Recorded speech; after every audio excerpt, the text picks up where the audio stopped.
Yeah, and I don't know. We'll see whether or not Zexora is going to find that space that he's been looking for, but so far 1.5 counter index and 4.2 when it comes down to lineup rating in comparison to lineup rating of BGT. Again, it's very momentum based. They can get outscaled, and that's the scary part. Mid-game is crucial.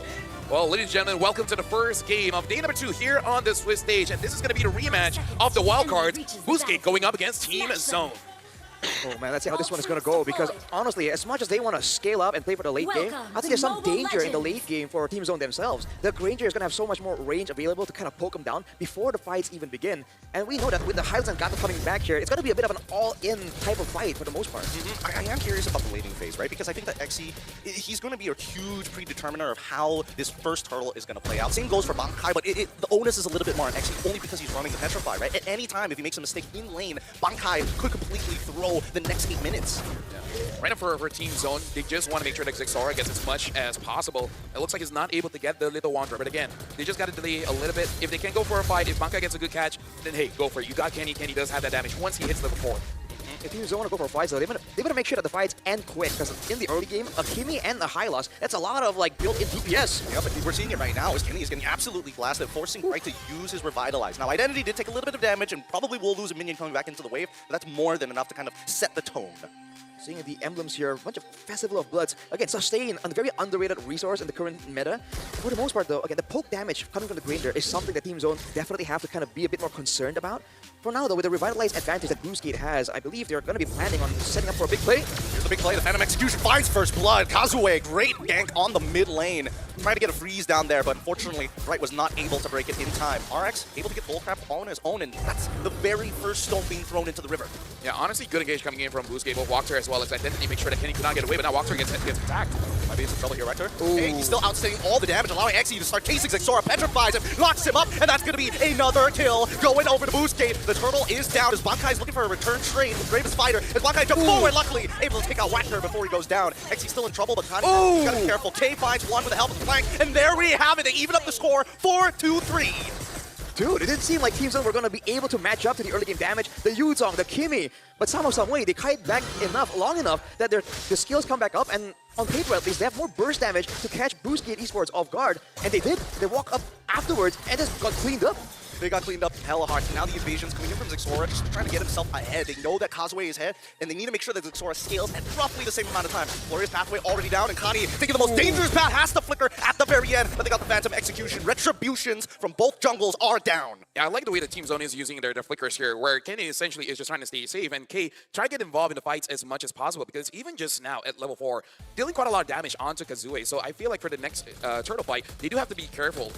RX needs to be able to tell Boostgate whether K is in the lane or actually rotating, because for Zexora, he needs time, he needs space. Bankai can give that right now, and at this point, looking at the damage that K is able to do when no one really has any kind of items, especially the Chastised Pauldron, he's still kind of a threat. Not enough to kill, but definitely enough to make you worry a bit. But check out this gamble here. No boots from either side. Even Xe figured it out, but now Brighton in trouble. The Feather Airtrain unable to get out.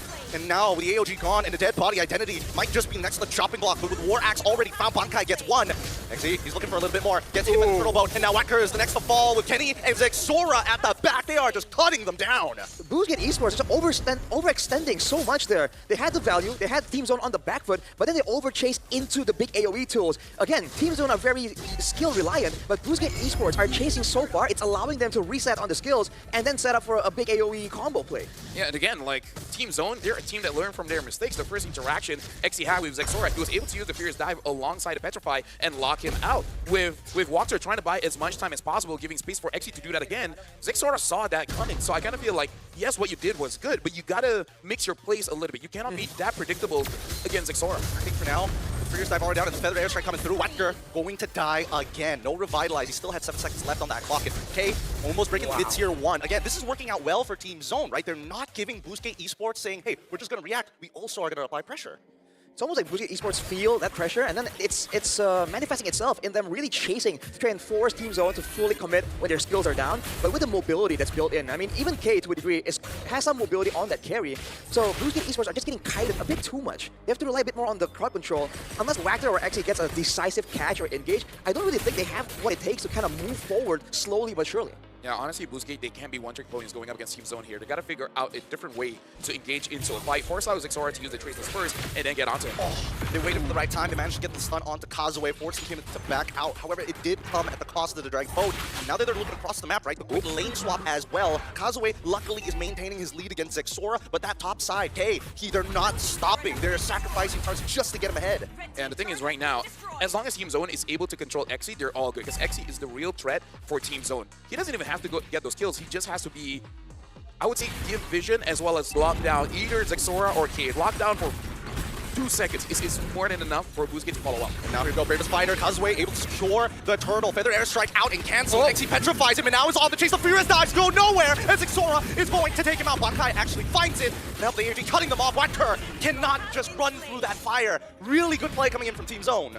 Boostgate Esports just don't have enough damage. Xe there, he got the full-on rotation onto Kenny, and still, even without the Feather Airstrike zoning away Identity and RX, they just seem so behind that RX and Identity themselves don't really have a lot of damage, even when they're left with their own devices. So Lefel, what do you think? Because in that fight itself, usually what we're used to seeing is when you wombo combo, you kind of do it at the same time, but the layering of the Feather Airstrike, then the AOG to cut them off. What do you think about that? Well, we're going to be looking at the instant replay here to see the play that Boostgate attempted, but again, retaliate pretty well by Team Zone. They got the turtle, but looking at the movements here, it does look like they're not all on the same page. Xe understands his job as the EXP, trying to stop Kenny, but then the rest of the team, especially Identity, was far enough away, zoned out by Team Zone, making it so that Boostgate engages does not look clean at all. They don't have enough damage because this Granger, after the nurse, oh, hold on.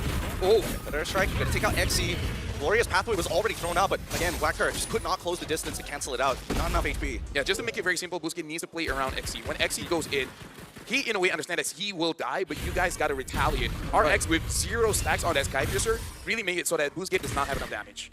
They have to follow up somehow, some way. Even if they can't really go in and get a kill or a big catch off it, especially Kazue, I feel like he and Xe need to coordinate and figure out who's doing what. Who's actually going to try and jump towards K or Kenny, who's zoning, who's actually going for the kill. Because as of right now, it seems like everyone is playing template and Team Zone are getting a read on who's actually doing what from Boostgate Esports. Yeah, I think especially for Team Zone, a team that is from a region that's notorious of downloading their opponents, they've got templates for days. This is atypical of how a team should be moving around the map. Honestly, one thing that they can do is look at Bright. If Bright already used the Unbreakable, let Kazue go in, right? Go on a solo mission, make them panic, and then once everyone panics, a lot of abilities have been used, then Xe goes in. We understand that it's usually the roam or the EXP, but there's not much tools that Team Zone can use to punish this Lancelot. So I kind of feel like he has to be the initial distraction and then come back in as the cleanup. All right, let's balance the odds here, because now we're seeing a contestation for the potential Lord. Level 13 on Kazue. He can use the Phantom Execution, get in, potentially out, and Team Zone, they know as well that it's not worth contesting it here. This is the worst possible fight that we could take, because if we all get executed here, it's over. And now they jump Bravest Fighter next for Bankai with the help of the Feathered Airstrike, and unfortunately, it's just raw peel for the Black Dragon Farming. Xe goes in, Revitalize keeps them alive as Xora takes them out as K attacks the backline. Double kill, already found the AOG, cuts out Kazue for a double on Xora. T2's now at threat.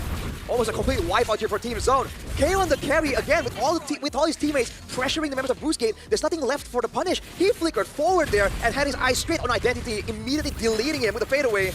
And just like that, Team Zone now are definitely in the lead, and they're going for the Lord. This is so frustrating, especially for RX, right? No deaths, you've been farming the whole game, you've got the items, but you can't stack up the Sky Piercer. Yeah. Honestly, this is why Team Zone is scary. The more losses that they experience, the stronger that they're going to get, because, again, they love the game.